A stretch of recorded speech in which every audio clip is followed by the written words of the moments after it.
Il nous faudrait un plus gros bateau.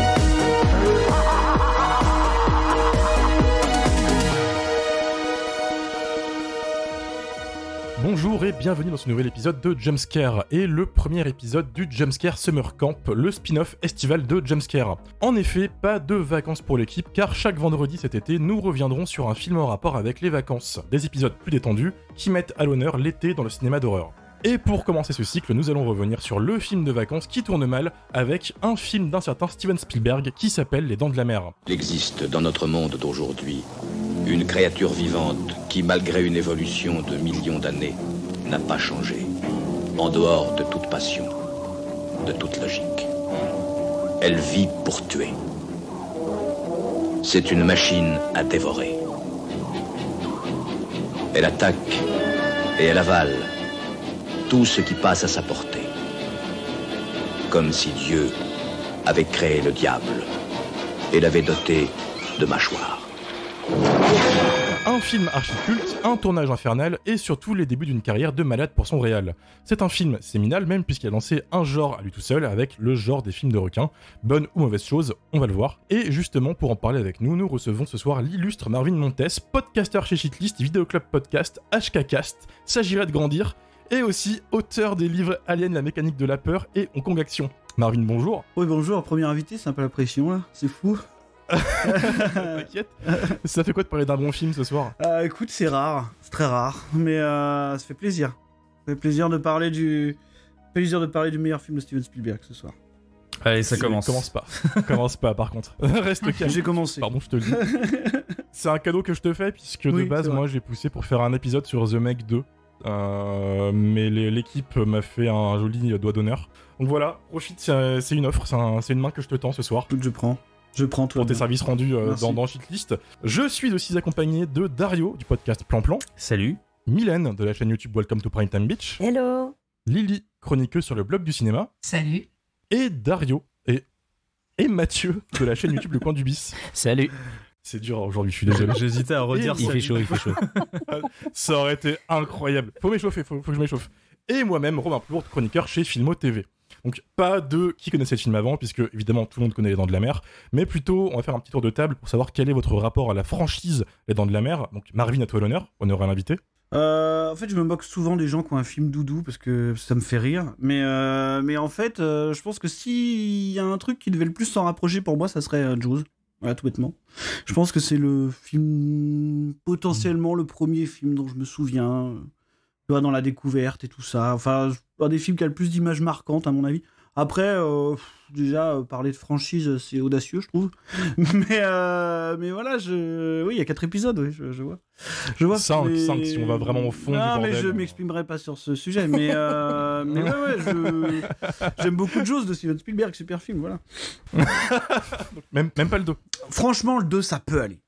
Ça peut aller. Mais par contre, les stanners de Jaws 3D, là, faut arrêter. Moi, j'aime bien. Tu viens d'insulter beaucoup de monde, sache-le. Ouais, ben c'est pas grave en fait. Mais non, ils font rien de mal après, c'est pas grave. Après, je sais que t'es fan puisque j'ai quand même une vision de toi à un bar l'année dernière avec un splendide short Jaws. Il est toujours là, alors je l'ai pas mis. Mais ouais, c'est un short Jaws, hein. C'est pas un short Jaws 3D, hein. Calmez-vous. T'as le short, t'as le sac à dos, c'est beau à voir. J'ai un sac à dos, j'ai des t-shirts, j'ai tout en fait. C'est assez terrible. Hein. Je suis mon pire ennemi là-dedans, tu vois. Je suis mon pire ennemi, sachez-le. Voilà, je me moque des gens qui ont des pop, de tout, tu vois. Et en vrai, je fais pire avec ça. C'est terrifiant. C'est vraiment un... Ouais, c'est une sorte de dédoublement de la personnalité, c'est assez terrible. J'ai envie de me mettre des claques quand on m'en parle. Lizzie, de ton côté, t'en as pensé quoi de la franchise ? Ben, moi, j'ai tendance à préférer les dents du père que les dents de la mère. Voilà. Wow. Ok, ça démarre fort. Dario, la franchise. Alors moi, du coup, les dents de la mer... ouais. Non mais pardon. Continue, t'inquiète. Je me suis Elle est dit, passée, elle est je me suis passée. dit, je vais la caser. Voilà. Non mais blague Faut à savoir part. qu'elle nous l'a teasé avant en mode j'ai un super jeu de mots de tonton à vous donner pendant l'épisode. Ouais, je m'attendais pas à ça du tout. Hein. Ouais, Vraiment, Ah ouais. Faut voir le regard de Mylène, le regard de mère déçue. Je vais pas y arriver. Vas-y, Pardon. continue, t'es lancé. Donc blague à part, moi mon kiff dans la vie c'est les films d'attaque animale. Donc je suis ravie qu'on en fasse un et qu'on commence par le maître étalon du genre. Parce qu'évidemment moi j'adore Les Dents de la Mer que j'ai déjà vu une dizaine de fois. J'ai pas trop vu les suites, je crois que j'ai vu le 2, ça m'a pas trop marqué. J'aime bien le 3. Moi, j'aime bien le 3, même si je concède qu'il a des aspects nanars. Il y a plein de petits trucs dans le 3 que j'aime bien. Mais Les Dents de la Mer, j'avais d'abord lu le livre quand j'étais plus jeune. Et bizarrement, il y a des petites choses qui me déçoivent toujours par rapport au bouquin. Puis je vous avoue que je préfère les films de crocodile aux films de requins. Mais ça n'empêche pas que, pour moi, ça reste un très grand film, quoi. Crocodile 2, voilà, les vrais savent. Ouais. On est là. On est ensemble tu aussi. parleras du bouquin après, tu pourras parler un peu du bouquin. Un petit peu, après mes souvenirs sont assez flous, mais oui, j'en parle un petit peu dans l'analyse. Cool, ok, on reviendra dessus du coup. De ton côté, Mylène. Et ben moi, c'est un film que j'ai découvert super tard. Je l'ai vu pour la première fois en 2020. Parce qu'il y a plein de films cultes comme ça que j'attends de voir dans de bonnes conditions et j'ai attendu qu'ils repassent en salle. Et là, je me suis fait prendre par la Dents de la Mer mania. C'est-à-dire que j'ai tout acheté d'un seul coup.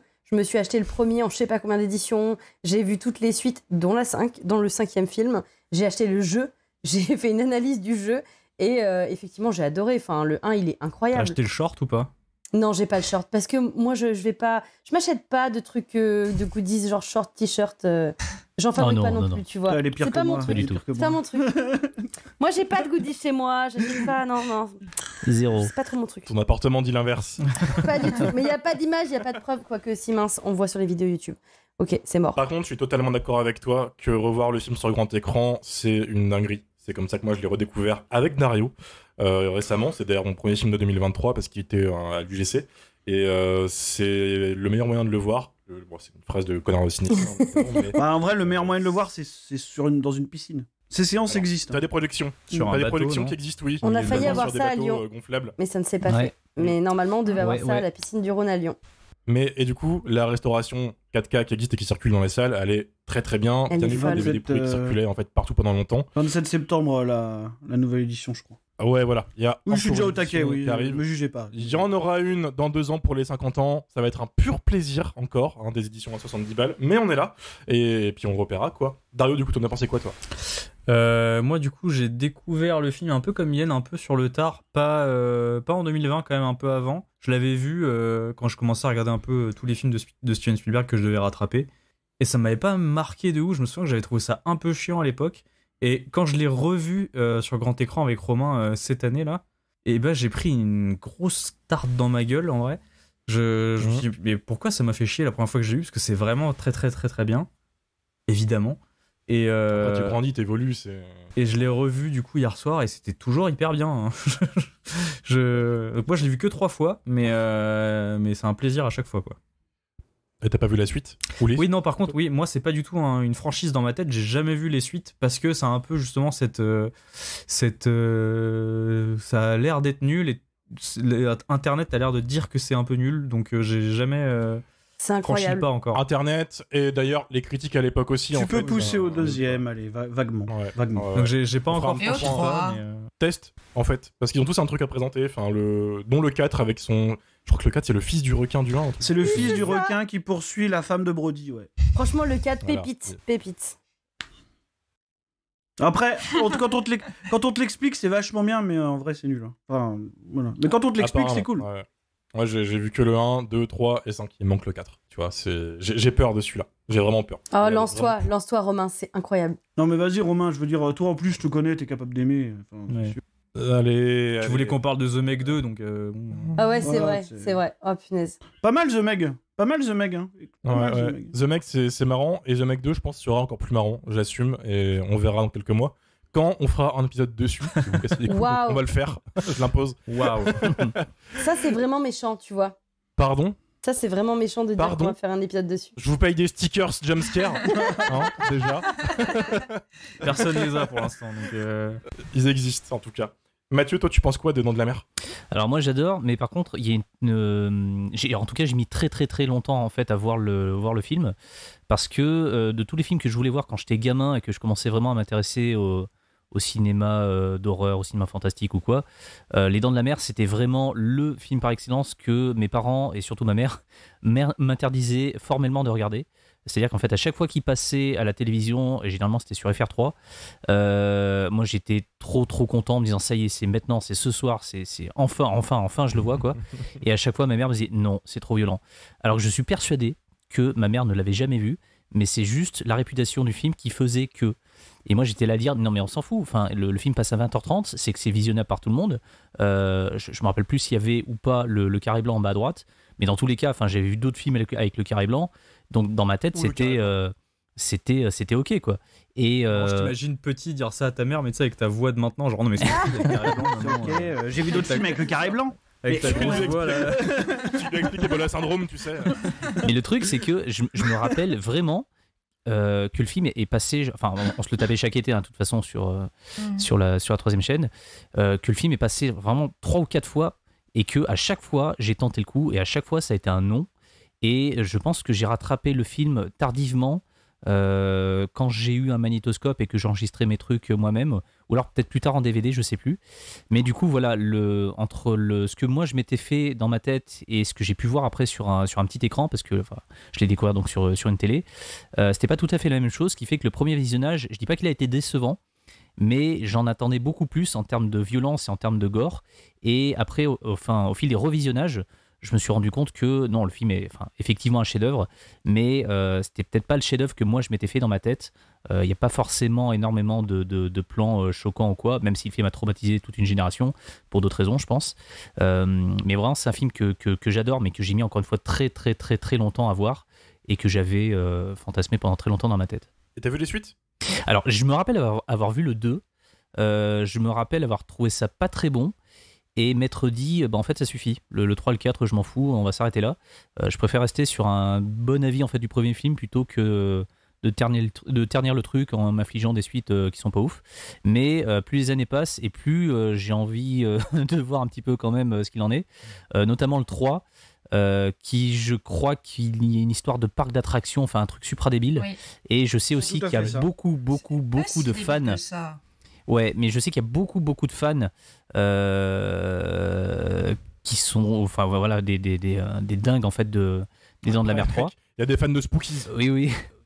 Et je suis quand même curieux, tu vois. Je pense objectivement que le 4 est une merde, mais le 3, tu vois, j'ai une petite curiosité. Malsaine.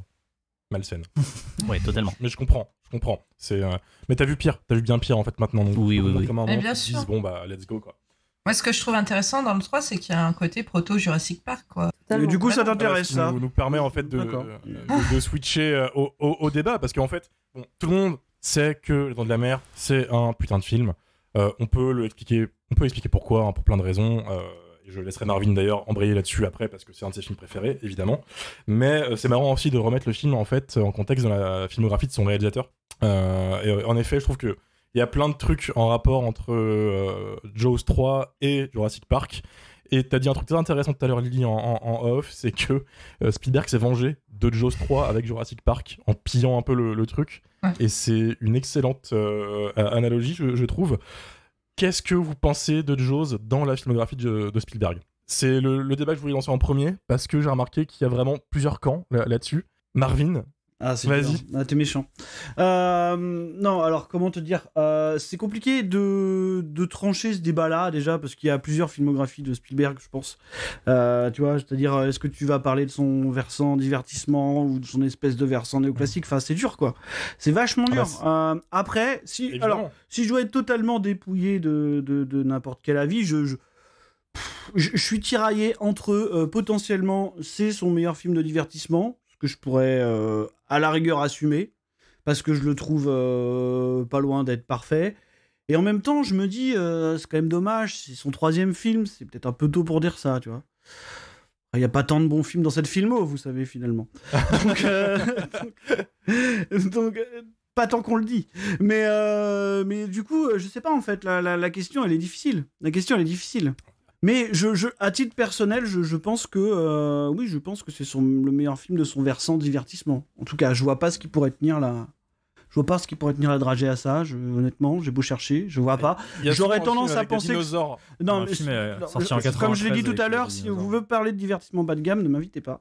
Je voulais dire mais ce que j'aurais tendance à penser à La Liste de Schindler comme son film le plus abouti. Son meilleur film de divertissement, La Liste de Schindler. Exactement.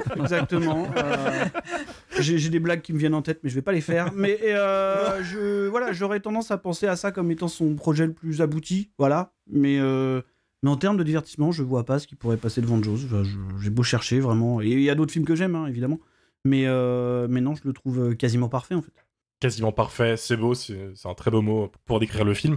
Lily, tu voulais dire quelque chose, il me semble ? Non, moi je voulais rebondir sur ce que disait Marvin sur comment placer Jaws peut-être comme un chef-d'œuvre direct à son 3e long métrage, c'est compliqué.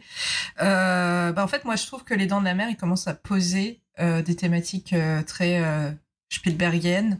Ce truc du portrait du mec qui reconquiert sa virilité en partant dans une quête solitaire, loin de sa famille et de son rôle de père. C'est un truc qu'on va rencontrer dans Rencontre du troisième type en 77 et qu'on retrouve un peu dans The Fabelmans quelque part. Voilà, ouais, où The Fabelmans il se réconcilie un peu avec cette figure de père. Donc pour moi, c'est un film qui va poser plutôt les bases de la suite de sa filmographie, au même titre que Duel d'ailleurs. Et est-ce que tu penses qu'il a fait mieux après ? C'est ça la question. Alors mieux. Je sais pas. Je suis pas très Spielberg moi. Qu'est-ce que j'aime bien de Spielberg ? J'aime bien Rencontre du troisième type. Et c'est à peu près tout. Oh là là.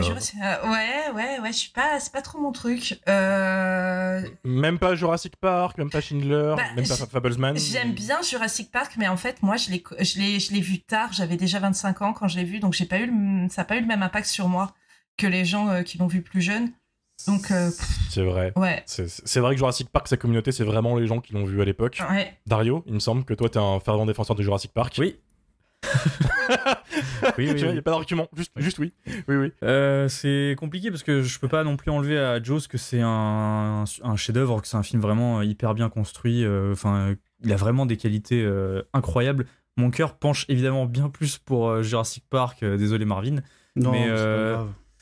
Mais parce que oui, Jurassic Park. Alors si Jaws c'est le film doudou de Marvin, même s'il aime pas ce mot, moi c'est Jurassic Park quoi. Moi quand j'étais petit, je le regardais tout le week-end. Je rembobinais la cassette et je le remettais. Vraiment, je l'enchaînais 8 fois par jour. Donc évidemment que mon avis va être biaisé, mais le débat est valable. Je pense que c'est vraiment deux films qui sont assez incroyables, même si quand même tu sens que dans Jurassic Park, en termes de réal, il y a quand même un truc où il a mûri, je trouve, en fait, dans sa manière de filmer le divertissement. Il y a peut-être un peu moins dans Jaws, que dans Jaws, il y a des plans qui sont magnifiques, il y a des jolis plans séquences, ou même juste ce fameux plan de travelling compensé. Ça fait vachement un peu, je trouve, début de carrière, où on essaye un petit peu des petits gimmicks de mise en scène, etc. Des choses qui... Tu cites les plus grands.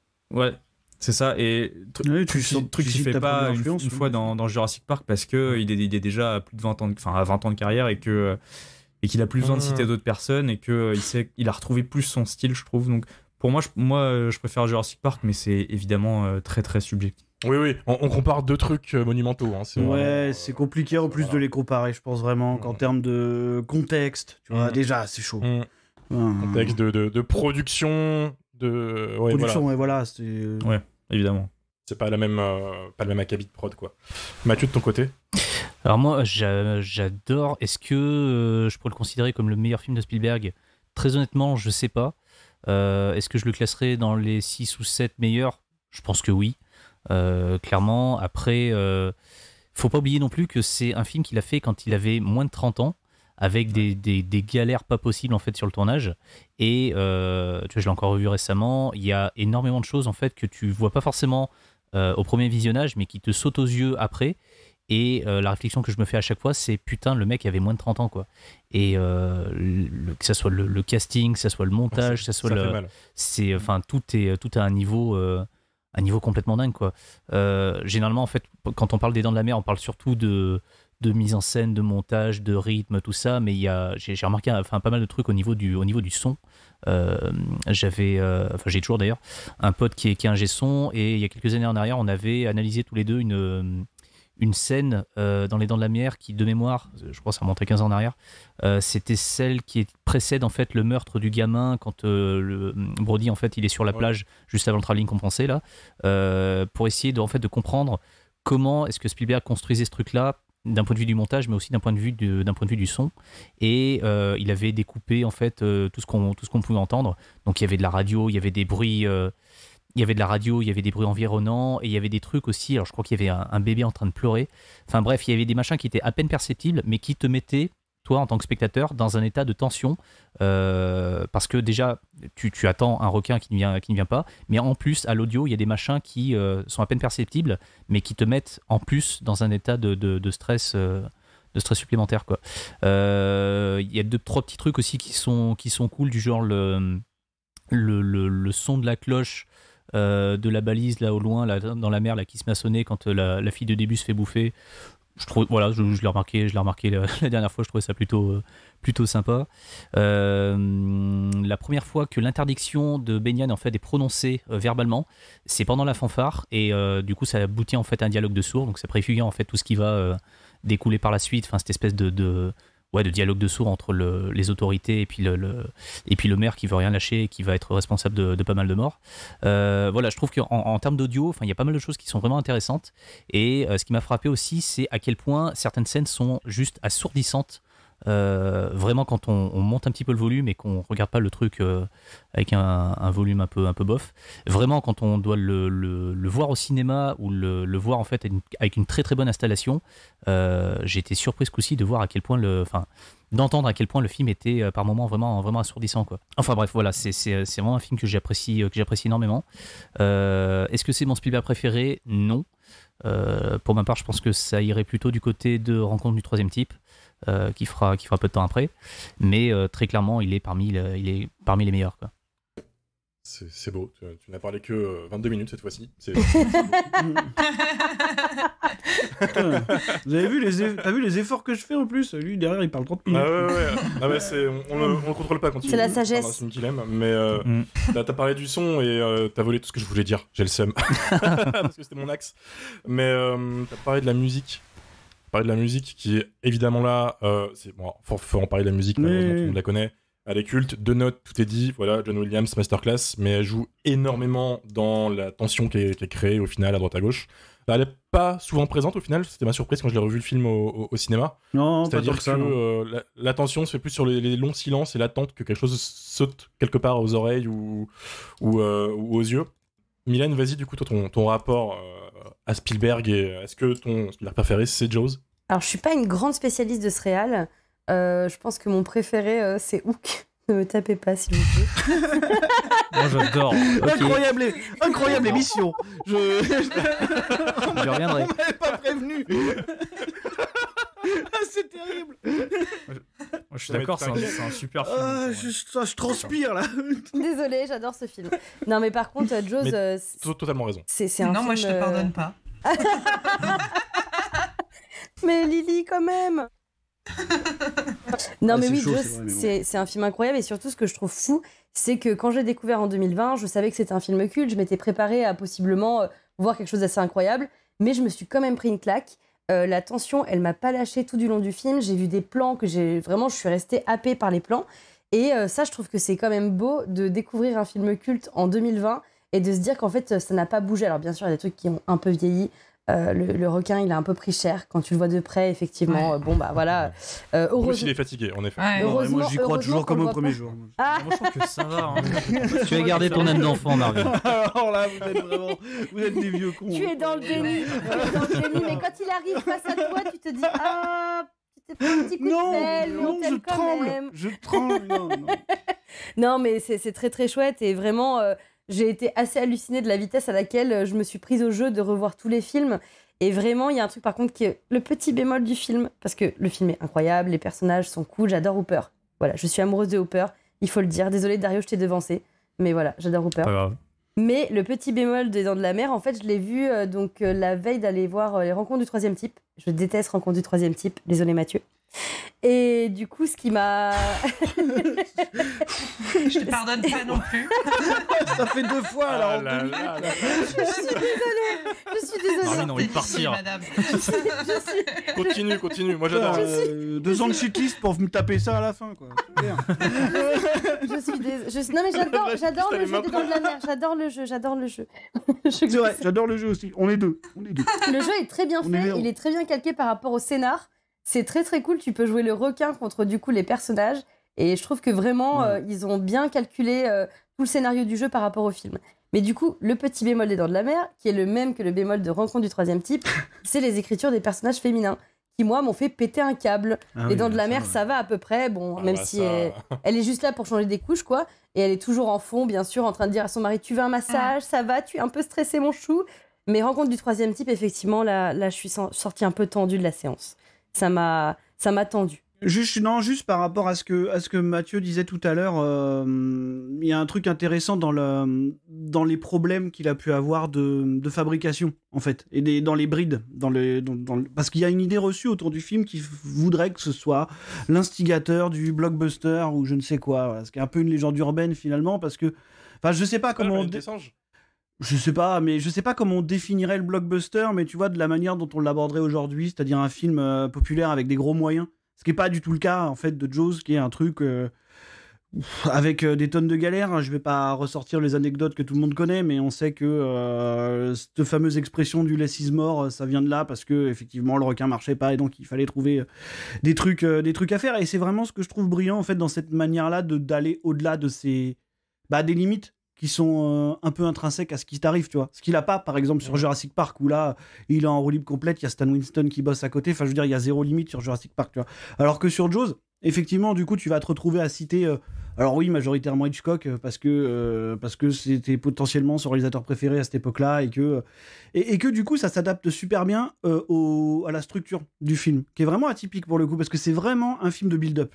Total, tout le temps. Ouais. C'est-à-dire qu'il n'y a pas que cette scène du... Alors oui, il y a le travelling compensé, mais il y a surtout toute la scène qui amène au travelling compensé, en fait, avec tout ce qui se passe sur la plage. Et justement, ce travelling compensé, c'est vraiment le payoff du build-up que tu as mis avant, quoi. Et tout le film est vraiment, vraiment fabriqué comme ça, quoi.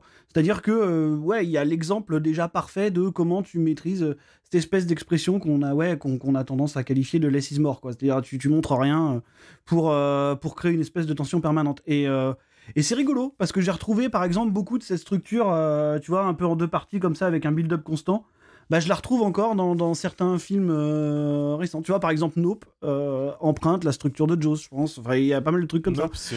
C'est totalement du Spielberg dans la... Ah, c'est complètement Jaws, quoi. Tu vois, la première partie et puis la chasse dans la seconde partie, c'est à peu de choses près la même chose, tu vois, avec le réalisateur qui est plus ou moins le chasseur de requins, quoi. Parle mieux, par contre, Mathieu. De quoi ? Je parle très bien. Ah non, Nope, c'est très mauvais, mais je... Voilà, merci. Mais dans la structure, c'est la même chose. C'est pas très mauvais. Enfin, non, je l'ai revu, c'est mauvais. Voilà, pas très mauvais. Je l'ai revu un peu plus. Donc, je l'ai revu un peu plus. Merci de nuancer. Non, mais ça n'engage que moi, excusez-moi. mais voilà, non, tout ça pour rebondir là-dessus, pour dire que effectivement, cette légende urbaine me fait toujours un peu marrer. Je veux dire, peut-être qu'il a créé ce modèle du blockbuster en tant que film qui amène les gens en salle l'été, parce qu'avant Les Dents de la Mer, effectivement, ça n'existait pas. Mais sinon, oui, blockbuster, quand tu vois les conditions de tournage et les choses qui se disent dans le making-of, non, je pense pas. Oui, parce que c'était un tournage totalement horrible, déjà, ne serait-ce que pour le requin, parce que faire fonctionner ce machin, c'était avec de l'eau de mer, en fait, parce qu'il tournait en mer, quoi. En fait, donc, c'est ça, tu tournes avec de l'eau de base, c'est un gros bordel, mais là, en plus, t'es vraiment dans la mer. T'es pas sur un studio où tu t'es contrôlé et tout. Anecdote rigolote, il y a des images de vrais requins à un moment donné. D'ailleurs, ça se voit. Et donc, il y a soit des images qu'ils ont pris de deux observateurs, un couple d'observateurs de documentaristes, et sinon, il y a une autre truc très drôle, c'est que il y a des images où, en fait, ils ont mis une personne de petite taille dans une cage. Un mec qui s'appelait, je sais plus comment il s'appelait, et ils l'ont vraiment envoyé dans la cage avec des requins. Pour que le requin paraisse plus gros, ils ont pris un mec qui devait faire 1m10, quoi. Voilà. Donc. D'ailleurs, pour l'anecdote, l'océanographe qui vient leur prêter main forte, j'ai plus son nom, c'est Hooper. Hooper. Oui, Hooper. Le Maxi BG. Il cite une étude sur les requins. Et en fait, les images de documentaires qu'on voit dans le film, ce sont les vraies images de cette étude qui a vraiment été réalisée. D'accord, mais de toute façon, ça se voit, parce qu'en effet, d'un coup, t'as un requin hyper fluide, hyper souple qui bouge dans tous les sens, et d'un coup, t'as le fameux requin planche à pain. Ouais, puis il a juste pas la même, pas la même tronche en fait. Enfin, je veux dire, ça se voit. C'est ça. Tu vois bien que c'est ça. pas lui qui filme en plus. C'est pas pareil. Exactement. Je reviens sur ce que tu disais, Mylène, parce que c'est super intéressant. Tu parlais du fait que t'as vu le film sur le tard, que du coup, t'étais surprise que le film fonctionne aussi bien. Est-ce que avant ça, t'avais vu des films de requins? Oh oui. C'est pas forcément un genre que j'aime beaucoup, mais j'en avais vu une pelletée et pas forcément toujours des très bons films. Et je pense qu'il y a aussi ça qui m'a surpris, c'est de voir un bon film de requin pour changer. Parce que, ouais, effectivement, la Shark Exploitation, c'est pas toujours des films de qualité, quoi. C'est même en fait. Est-ce qu'il n'y a pas que Jaws qui est vraiment l'unique film de requin? Est-ce que c'est pas un genre terminé en un seul film? Je dis ça, mais j'ai voulu regarder un peu l'horreur aquatique, tu sais. Enfin, vraiment, le film de requin sorti de l'horreur aquatique. Il y en a même pas tant que ça avant. Il y en a un ou deux dans les années 50, je crois, mais c'est vraiment un truc hyper marginal, quoi. Donc peut-être qu'il y a qu'un seul film, quoi. Tu sais, est-ce que quelqu'un aura l'audace de citer Peur Bleue? Je ne sais pas, mais voilà, moi, j'aime bien Peur Bleue. Hein. Non, mais moi, j'ai rien contre non plus. Tu vois, c'est pour ça que j'attendais que quelqu'un le dise. Il y a Piranha de Joe Dante aussi, si on peut je sais pas si on le compte comme un film de requin vraiment. Bah non. Ah, les Piranhas. Ah non, c'est un film de Piranha. Là, t'es dans la Piranha Exploitation. Ouais, mais c'est de l'horreur aquatique, quoi. C'est ce que j'allais dire. Ouais, c'est vrai. C'était plus dans ce sens-là, quoi.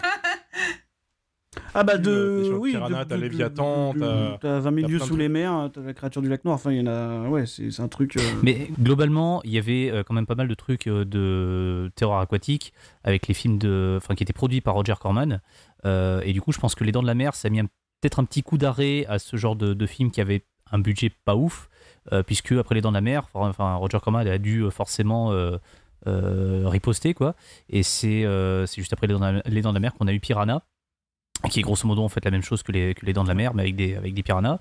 Et ensuite, en copie de Piranha, il y a eu Les Monstres de la Mer de Barbara Peters, toujours produit par Roger Corman, et plein d'autres films en fait qui, je pense, prennent des poissons. Essayent en fait. Par De Laurentiis. Il y a Gang de requins aussi. Hein. C'est pas forcément des films qui essayent de rivaliser avec celui de Spielberg, parce que de toute façon ils peuvent pas y arriver, mais qui surfent en fait sur ce truc qui marche en fait constamment de jeunes en fait sur une plage qui se font bouffer par une créature dégueulasse qui vient de la mer, quoi.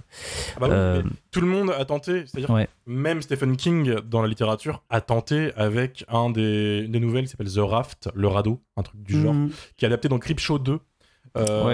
Pour ceux qui l'ont vu, où des gamins vont sur une sorte d'étang interdit où il y a une sorte de flaque de pétrole qui les bouffe un par un. Enfin, ils ont tous voulu quand même tenter leur truc. T'as même eu c'est Barracuda, quoi, avec des barracudas tueurs. Voilà, c'est un peu un genre mort-né, je trouve personnellement. Même si moi j'aime bien les conneries, que je les appelle les conséquences, qui sont encore en salle. Tu pouvais t'arrêter là. Hein. J'adore les conneries, tu pouvais t'arrêter là. L'erreur, comme d'habitude, c'est d'avoir voulu faire un genre de film de requin, ce qui n'est pas du tout le propos de Jaws en fait. Non. Voilà, c'est comme d'habitude, c'est toujours le même problème. Après, tu te retrouves avec Ouija Shark, quoi. Ouais, voilà, Ouija Shark, Avalanche Shark. Sharkenstein. La version française, L'année du requin. L'année du requin, c'est terrible, quoi. Enfin, je sais pas qu'il y a d'autres problèmes. Qui est tentative de relier la comédie française à Jaws, et qui est en effet très compliqué à regarder. Qui pourtant, dans ses séquences 100% horrifiques vers la fin, où c'est vraiment une classe au requin... Mais le problème, c'est que pour avoir le droit de voir tes 30 minutes de films de requins, qui sont quand même des 30 minutes de films de requins random, il faut te taper 1 heure de comédie avec Cadmerade, et... Enfin, c'est compliqué, quoi, tu vois. Et vraiment, pour le coup, c'est la vraie comédie... parisianiste terrifiante, enfin c'est compliqué, quoi, L'année du requin, quoi. Oui, voilà, c'est le regard du bobo parisien en fait sur ce genre de film, et c'est dur à voir, de réaliser par des gens qui sont pas des bobos parisiens, mais bon, après c'est un autre problème, mais c'est un autre débat, mais ils ont ce regard là en fait, c'est ça que moi qui m'a choqué, mais c'est ça qui est intéressant en fait. Jaws, on n'a même pas besoin de demander vos avis, on est tous d'accord en fait, voilà, c'est un chef d'œuvre, mais les conséquences du film, je trouve, sont terribles. Après, les vraies bonnes conséquences du film, c'est quand même que s'il y a vraiment un truc à retirer de Jaws de manière purement pragmatique et sans parler de cinématographie, c'est le modèle qu'il a réussi à créer quand même.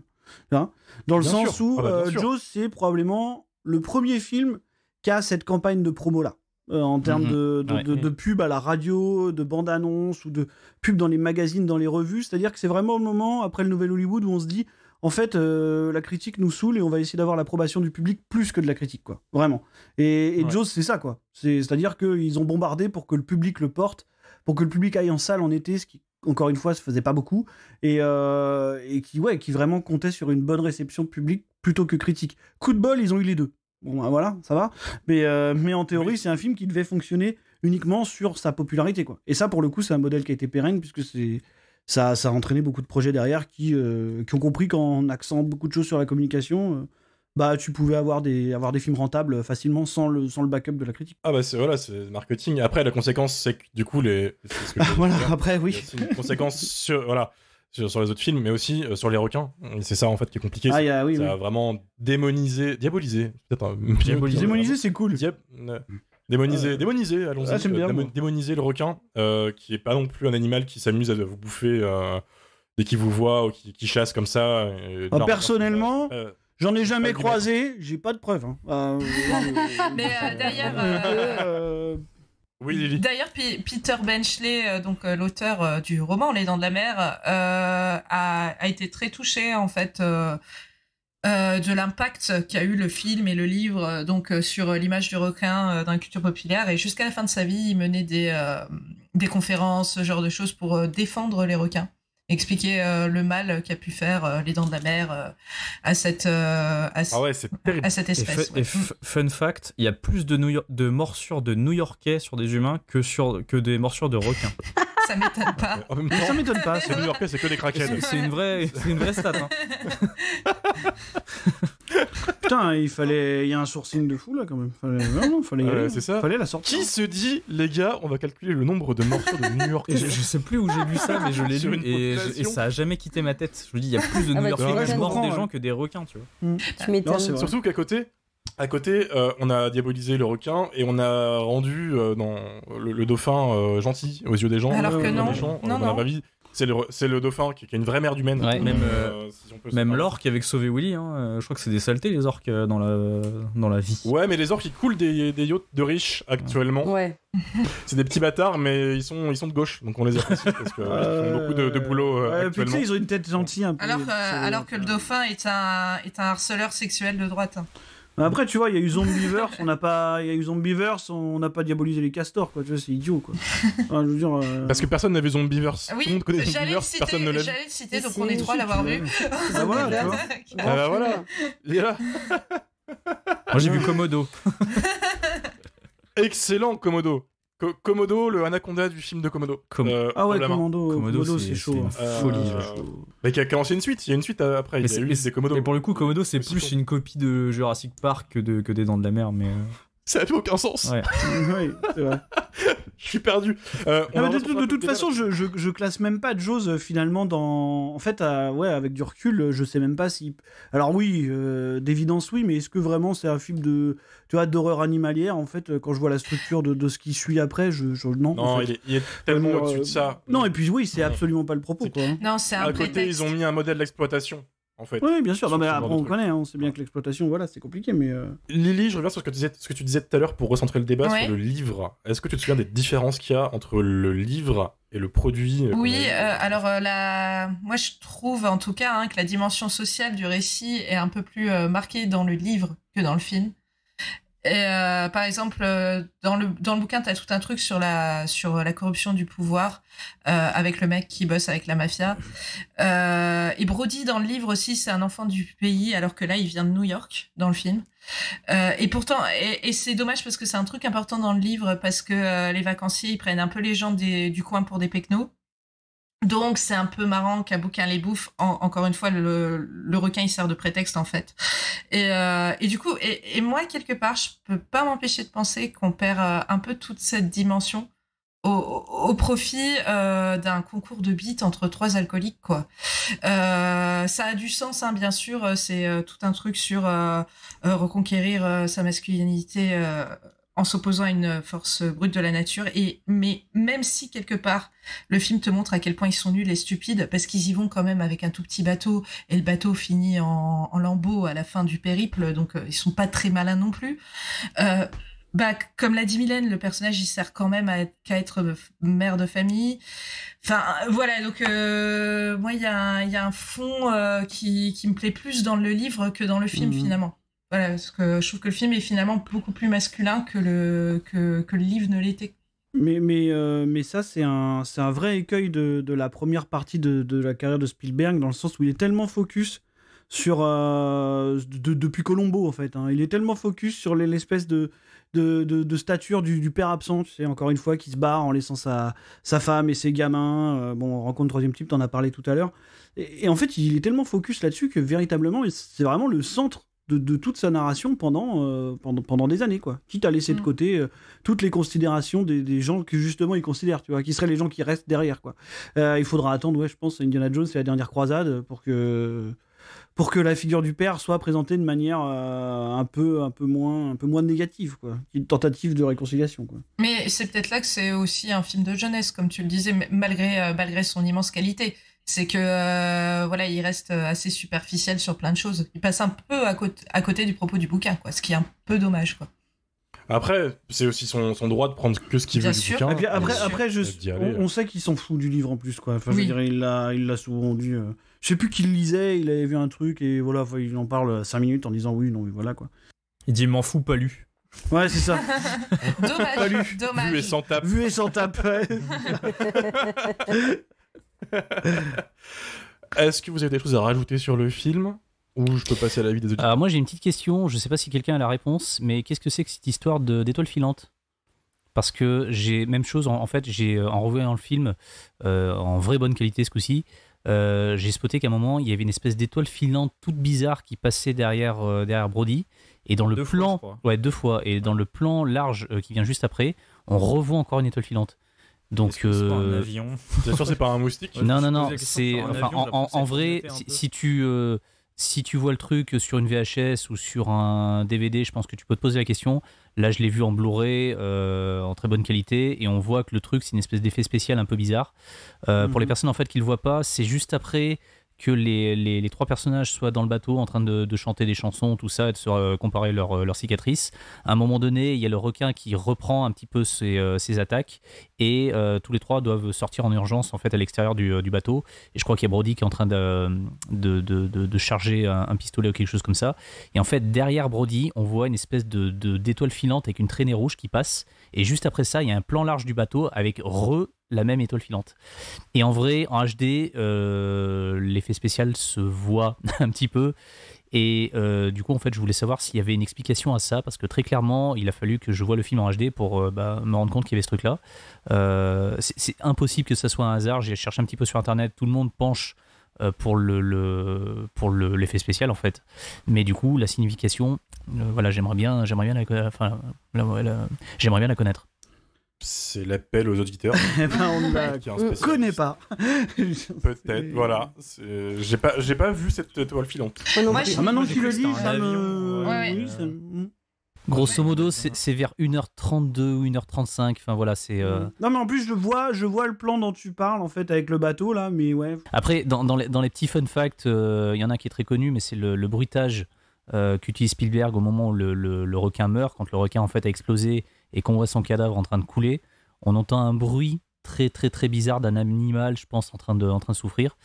Et voilà, fun fact que tout le monde connaît, c'est exactement le même bruitage, mais je crois légèrement ralenti, que Spielberg a utilisé lors de la chute du camion dans Duel. C'est-à-dire qu'en fait, pour moi, Duel, ça a toujours été une espèce de brouillon des Dents de la mer, quoi. C'est un truc en fait gigantesque, inarrêtable, qui va casser les couilles pendant tout le film, et qui à la fin va heureusement passer l'arme à gauche, quoi. Faudrait que je revoie Duel, pour le coup. Parce que je me rends compte que c'est aussi c'est un film séminal. Ouais, c'est ouf. Oui. Un film et que ça se réverbère sur tous ces films, en fait. Je l'ai vu que en DVD à l'époque, il y a très longtemps. Je l'ai jamais revu ensuite. J'ai tendance à l'oublier. Pour moi, c'est Dents de la Mer son premier, alors qu'en fait, non, il a fait Duel et Columbo avant. Mais voilà, si quelqu'un a l'explication sur l'étoile filante, là, je suis preneur. Si quelqu'un nous écoute et qui peut nous balancer un tweet ou un message, n'hésitez pas.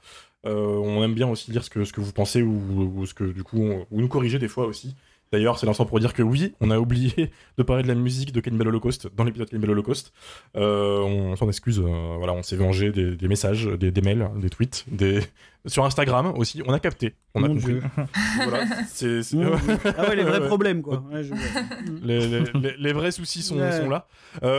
Et puisqu'on parle des auditeurs, c'est le moment, je pense, pour parler à l'avis des auditeurs. Évidemment, tout le monde aime Les Dents de la Mer. J'ai pas eu un seul avis négatif. J'en ai cherché, hein. Je m'attendais vraiment à Jean-Michel Hottech qui arrive et qui dit c'est de la merde. Voilà, il y a toujours sur C'est moins bien que Twitter, Jurassic voilà, Park. mec, Ah non, pardon. il est avec nous ce soir, c'est Dario. Je suis d'accord, mais j'ai pas Twitter, donc je peux pas le dire.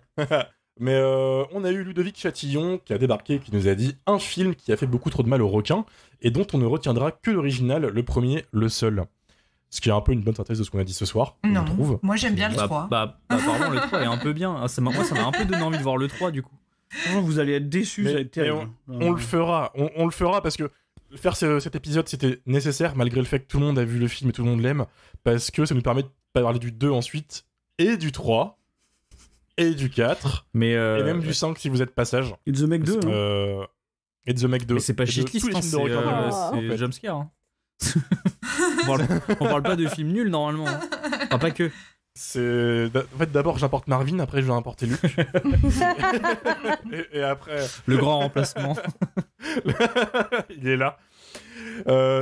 Talam, le petit trublion, excellent pseudo au passage, nous a envoyé un premier film qui créera une phobie des profondeurs chez les spectateurs, des suites qui créeront une phobie du cinéma chez les producteurs. Et je trouve ça fabuleux comme phrase. Bien vu. Christinek nous envoie, c'est un de mes films préférés, par contre le nouveau doublage dispo sur Netflix c'est à chier. Oui, alors ça c'est un doublage qui a été fait pour le Blu-ray de 2009-2010 là. Ouais, 12, t'as raison. Oui. Où ils avaient refait un doublage. Un truc complètement stupide, je ne sais pas. Le film était ressorti, il était ressorti en salle et du coup ils avaient jugé utile de refaire un doublage. T'avais soit la version mono qui était celle d'origine, soit une version stéréo claquée en VF. Pour le stéréo. Sauf que le stéréo, tu l'as en VO, hein, mais pas en VF. D'où l'importance d'avoir son petit Blu-ray avec soi, parce que sur le Blu-ray, en fait, il y a les deux versions, les deux doublages. Du coup, on peut choisir. Sur Netflix, ils ont mis le doublage de merde. De merde du DVD. Moi, j'ai la VHS. Netflix. Donc, tout va bien. Ah bah là, t'as le doublage d'époque, pas de problème. Non mais déjà, Lily l'a vu en bonne qualité pour une fois, c'est un miracle. Hein. Déjà, elle l'a pas vu en VHS. C'est la première fois de ma vie que je le voyais en HD. Ça m'a fait très bizarre. 240p. Ouais. Non mais du coup j'ai les films de jumpscare en VHS. Non mais du coup j'ai vu le petit point rouge que j'avais jamais vu avant et du coup moi je pense qu'il y a un côté aussi où la VHS sauve le film sur certains aspects.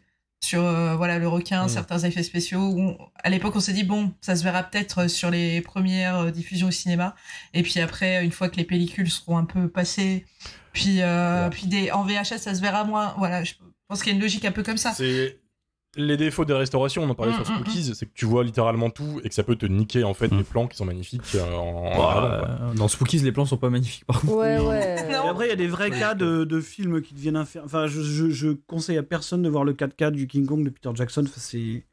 C'est terrifiant. Ah bon Moi, je conseille à personne de regarder King Kong de Peter. Oui, non, mais déjà, bon, on peut en parler, mais le revoir en 4K, c'est terrifiant, quoi. Je veux dire, là, c'est bonjour les incrustations, bonjour la motion capture. Je crois que c'est pas de la performance capture, hein, c'est de la motion. Ouais, c'est compliqué. J'avais fait ça avec un autre film de Jackson, c'était le Hobbit en Blu-ray 4K. Ah mais le Hobbit c'est dégueu déjà en Blu-ray. Blu-ray. Une abomination visuelle. Bon, alors le Hobbit c'est déjà pas beau à la base, donc bon. C'est ça, mais là c'est terrible malheureusement, c'est ni fait ni à faire. Il y a des plans GoPro full CGI de fou dans le 2. Même le frame mais c'est parce que c'est un film tu dois le voir en HFR normalement. Ouais, mais c'est un enfer. Le HFR, je trouve que c'est une merde. Ouais. C'est pas vrai. Mylène, tu disais quoi? C'est lequel avec la scène dans la rivière qui est digne d'une scène de PlayStation, PlayStation 2. C'est le 2. Ah, c'est ça, c'est le 2. Ah, j'en fais encore des cauchemars. Avec la GoPro. Horrible. Ah ouais, c'était dur. Et pour finir, Rastignac nous envoie le premier est mon doudou, le deuxième est sympa, le reste, Osef. Mention spéciale pour le 4 qui a permis à Michael Caine de s'acheter une belle maison. Ouais. C'est vrai qu'il y a Michael Caine. Ouais, il y a Mario Van Peebles aussi. Le 4. C'est ça, qui viennent, je pense, juste parce que c'est un nom connu et faire un peu de thune dessus. Mais je crois qu'il l'a dit, ça, Michael Caine, en mode. Dans une interview, il a dit oui, mais regardez la super maison que j'ai pu me payer grâce à ce film. Je crois qu'il a une façon de dire un peu comme ça. C'est là, je crois que ça vient de là, en fait, la ref. Ouais. Il a raison. Hein. Oh, mais c'est respectable, honnêtement. Move de roi, hein. T'es là pour la thune, c'est que c'est de la merde, le film va se mettre dans l'oubli. Enfin, peut-être pas non plus trop dans l'oubli, mais. C'est quelle année, Les Dents de la Mer 4 ? Vous savez ou pas ? 87, donc 12 ans après le premier. Quand même. Voilà. Avec Michael Caine. Mais de toute façon, c'est pas le film qu'on cite en premier quand on pense à Michael Caine. Non, c'est clair. Non, c'est vrai. Je pense. Bah non. Il est couvert Pour le reste du casting, par contre, c'est plus compliqué, malheureusement. C'est la fin de cet épisode. Merci, Lily. Mais merci. Pardon, j'ai eu un bug. Je suis en train de cuire doucement, lentement. Pardon. T'as lagué. Non, mais ça arrive, c'est l'été. Mais merci à toi. Remercie à toi. Merci, Dario. Et bah merci à Marvin d'être venu nous parler de son dégoût pour Jurassic Park, Pas un du de tout. mes films préférés. Pas de dégoût ici. Merci, pas de dégoût. Mylène. Merci, et merci Marvin, et Hook, j'adore, c'est trop bien. Non. Je suis d'accord, c'est Ça, trop c'est bien. plus compliqué, ça. Je suis d'accord, c'est trop bien. Merci, Mathieu. Merci à toi, merci à tout le monde. Bien sûr, merci à Marvin Montes. Je vais pas Merci, refaire ton CV, mais- merci à presque tout le monde, du coup. Je me sens je dis pas pas visée. Mais je dis pas qui. Marvin, avant qu'on se quitte, ton actualité, c'est quoi là, Écoute, pour l'instant Shitlist est en pause estivale, donc il se passe pas grand chose. J'ai un peu le temps d'écrire, donc je vais Avec tenter de finir. la paix d'esprit que tu dois avoir actuellement. Ouais, la vie est plus simple. La vie est plus simple, pas de menace de mort, pas de harcèlement en ligne. La vie est plus simple, voilà. On s'y fait vite. On s'y fait pas mal, j'imagine, ouais, de ton côté. Faudra que tu me dises comment c'est la retraite. Bah, mec, la vérité, si on bitch de 2 secondes, c'est incroyable. Ouais, mais j'imagine. Je me mais lève le matin, je suis refait. Ouais, t'es sûr de pas te faire agresser dans la journée, quoi. Ça doit être pas mal. Oui, c'est ça. Sinon, j'ai le temps un peu d'écrire, donc entre le freelancing écran large, j'essaye de terminer mon nouveau bouquin que je le dis méchamment à la bourre, c'est compliqué, c'est un désastre, mais on va y arriver, on y croit. Et puis toujours chez Serd, hein, si vous m'écoutez, on est là. Et puis voilà, quoi. Sinon rien de particulier, il y aura exclusivité mondiale, il devrait y avoir un nouveau projet en août, voilà, qui va arriver. D'accord. Possiblement. Une chaîne YouTube. Non, pas du tout. Non, j'ai pas de casier judiciaire, donc je ne peux pas. et donc non, peut-être probablement un nouveau podcast, enfin voilà. Donc D'accord, il y aura d'autres trucs. À droite, N'en à dis pas gauche. plus, ton prochain cancel arrive et ça c'est beau. Première loge. J'ai rien fait de mal encore, mais bon. Écoute, c'est le encore. ouais, non, il y a Mathieu qui veut dire quelque chose là, j'ai peur. Non, un petit Mathieu, oubli vas-y. aussi, parce que là, on parlait de podcast. Il y a un podcast en fait dédié exclusivement aux films de requins qui s'appelle Shark Parade Ouais. et qui est animé par Ultimate Oui. Rico de Nanarland, qui est spécialiste en fait en la matière. Donc voilà, si vraiment le sujet vous passionne, Shark Parade. Oui. Et d'ailleurs, ils avaient fait un Ouais. festival de films de requins à Paris. Je sais pas si c'est Ah oui. Rico Il me semble qui que l'a si. fait, mais en tout cas, Rico a présenté des films et moi, j'y suis allé. C'était très très bien. C'était au Club de l'Étoile. J'ai vu Ouija Shark sur grand écran. Je veux dire que je l'ai fait. Tu l'as vu sur Ah grand ouais, écran? J'ai assisté. T'as vu ce fils? J'ai vu Ouija Shark au cinéma et c'était. Alors, le film est Horrible. incroyable, évidemment. Atroce. J'ai vu des images Ouais. qui malheureusement sont encore dans mon cerveau alors que je les veux pas. Clairement, je ferme les yeux et j'ai cette image d'un vieux gant de toilette qui attaque des gens avec des meufs à moitié à poil, mais c'est pas grave. Et dans le lot, malheureusement, dans cette projection, je m'en souviens très bien, il y avait le pire de ce qui peut arriver en séance nanar. C'est Jean-Michel humoriste qui vient pour faire ses vannes. Sauf qu'aucune des vannes n'est drôle. Et tu sais, t'as les mecs qui rigolent du film et t'as ceux qui rigolent en fait, enfin, rigoler avec le film et qui rigolent du film et qui pensent que en fait tout le monde est là pour entendre leurs blagues de merde. Mais Il a fait des blagues racistes Romain sur les Chinois qui mangent. pourquoi à chaque fois que Oui. tu fais une séance de ce type, tu tombes sur cette personne en particulier?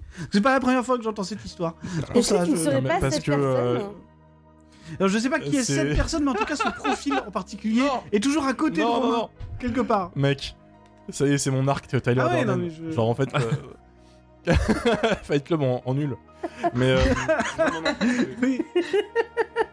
Écoutez, je vais être très honnête. Ma nuit Nanarland de l'année dernière, c'est ma seule nuit qui s'est bien passée. Ah oui, on dormait à côté. Même en séance On dormait à nanar. côté. Oui, C'est pour ça. c'était beau. Parce Eh que oui. j'étais avec pas avec des. Enfin, j'étais avec des gens qui respectent le film qu'ils voient quand même. Qui respectent leur hygiène corporelle aussi. Ah ouais. Et voilà, et pas des mecs qui viennent bourrer la 8-6 pour faire des blagues racistes parce que le mec a balancé oh requins, on les pêche en Chine et tout, on les bouffe. Oh la C'est le vache, cliché raciste putain. de fou, tu vois. Donc voilà, Rico, je te remercie. Je te remercie pas à la Ou pas. fois. Si tu passes par là. Merci pour tout. C'est la fin de cet épisode. N'hésitez pas à nous rejoindre sur les réseaux sociaux, Jumpscarecast sur Twitter et Instagram. On se dit à vendredi prochain pour un nouvel épisode du Jumpscare Summer Camp avec Vendredi 13. Ciao. Salut! Salut. Bonnes vacances.